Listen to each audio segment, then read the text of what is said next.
Assalamualaikum warahmatullahi taala wabarakatuh. Berjumpa lagi dengan saya Ustazah Haslina dalam kelas Pendidikan Islam tahun 4 bidang ibadah dengan tajuk Mari Bersuci.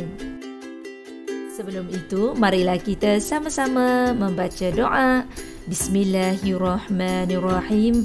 Allahumma aftah alaina hikmataka wanshur alaina min khazaini rahmatika ya arhamar rahimin.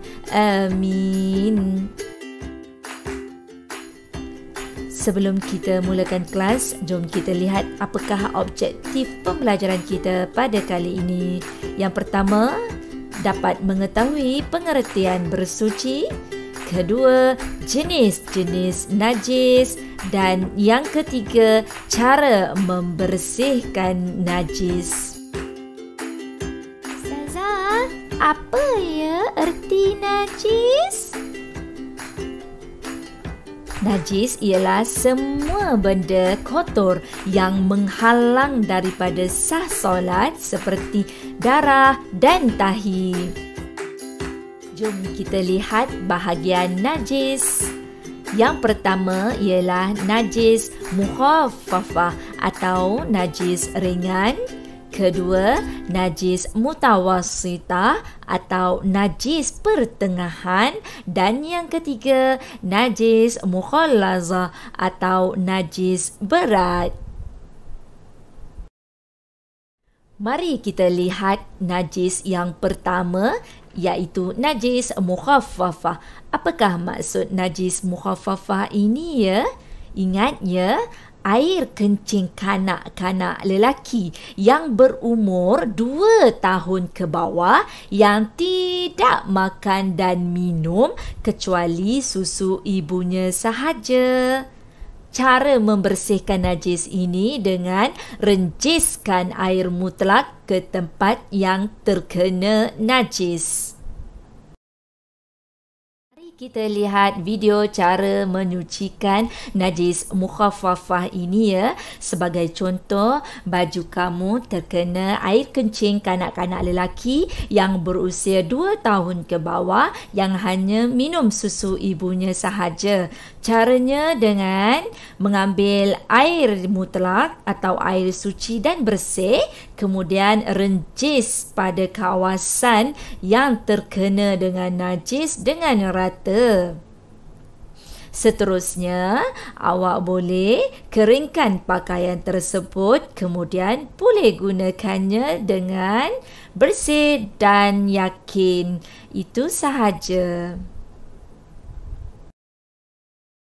Mari kita lihat najis yang kedua, iaitu najis mutawassitah atau najis pertengahan.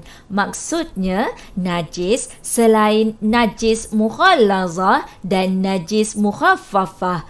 Contoh, air kencing, muntah, tahi dan darah. Cara menyucikannya ialah pertama, hilangkan najis yang terkena pada badan, pakaian atau tempat. Kedua, basuh dengan air mutlak sehingga hilang kesannya sama ada warna, bau dan rasa. Mari kita lihat video cara menyucikan najis mutawassitah ataupun najis pertengahan. Okey, kita dah belajar contoh najis mutawassitah. Contohnya tahi, darah. Okey, sebagai contoh baju kamu terkena darah di kawasan tertentu. Okey, cara menghilangkannya ialah pertama, hilangkan najis tersebut. Di samping itu juga, kamu boleh guna sabun sebagai tambahan. Seterusnya, paling penting, awak basuh dengan air mutlak sehingga hilang 3 benda ni ya. Pertama, hilang bau, hilang warna dan juga hilang rasa. Seterusnya, bolehlah keringkan dan boleh digunakan.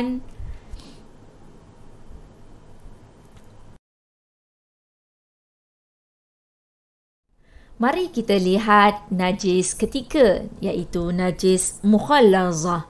Maksudnya ialah anjing, babi dan keturunannya serta segala perkara yang berkaitan dengan kedua-duanya. Contohnya, air kencing, air liur dan darah kedua-duanya. Cara menyucikannya ialah: pertama, hilangkan najis yang terkena pada badan, pakaian atau tempat. Kedua, basuh dengan air tanah 1 kali. Ketiga, basuh dengan air mutlak 6 kali sehingga hilang bau, warna dan rasa. Mari kita lihat cara menyucikan najis mukhallazah. Sebagai contoh, kasut kamu terkena najis anjing. Apa yang perlu kamu sediakan ialah air mutlak, tanah dan berus. Pertama, apa yang perlu kamu buat ialah hilangkan najis tersebut. Seterusnya, basuh dengan air tanah 1 kali. Okey, tanah bercampur dengan air dan jirus di tempat yang terkena najis tersebut.